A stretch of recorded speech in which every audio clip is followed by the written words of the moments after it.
Reactor 3 Lake Torntrask. Nearly all of Ahnenerb's experiments and projects required one or more of the following commodities: massive amounts of power, hordes of people, or acres of privacy. The advent of war in Europe meant people had proven to be a more straightforward solution to be engineered than they had first anticipated. They simply used the prisoners of war that were being captured throughout the European theater. It also had the related benefit of being very cost-effective. Privacy was also a commodity made far more easy to control when at war. Entire regions of countries were locked down as and when they saw fit. Situated in the far north of Sweden, Lake Torntrask was seen as the best place to achieve all of these factors. The discovery of heavy water production gave it added kudos. In the recently invaded Sweden, the Ahnenerbe had access to hydroelectricity produced via the mountainous topography.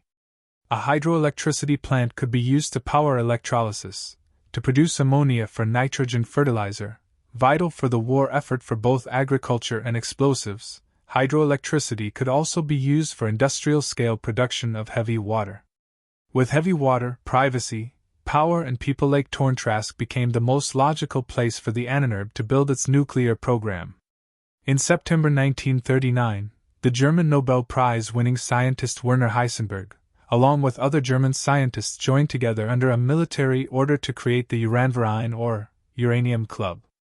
Its objectives were simple: to investigate nuclear energy for the war effort, to determine whether nuclear weapons would be relevant in the near future, and to warrant the considerable expenditure required to develop the technology. The Ahnenerbe, with nudges by Horde, had ensured that they would. Until a major breakthrough had been achieved, Horde would sleep. It would be pointless to waste energy while men struggled. Heinrich, where are we regarding the new reactor building?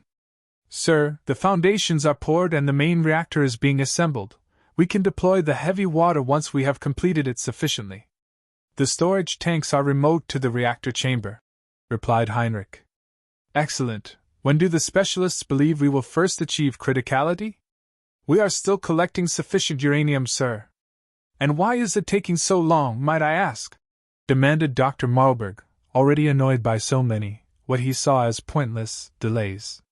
Sir, the research expedition teams have traveled the world looking for uranium. We currently have a team in the Mediterranean looking at some promising sites, and after demands from the Führer, the latest expedition has been ordered to go as far as Antarctica.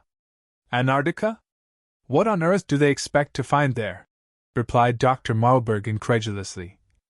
Himmler, sir, he believes that it is the location of Atlantis. The Führer saw the opportunity to pacify Himmler and for us to locate uranium.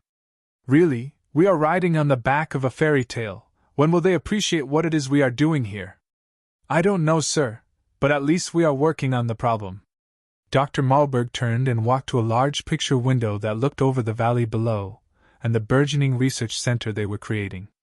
Off to the far right, a solitary building, DG-001, stood contrasted against the clear evening sky. As Dr. Marlberg stared longingly at it, as if his stare could penetrate its wall, he muttered to himself, but loud enough for Heinrich to hear. Yes, we are. But don't worry, the situation will turn when we are the ones in charge, Heinrich. Just you watch. This desperate yearning for war that they have no idea what awaits us via Die Glocke.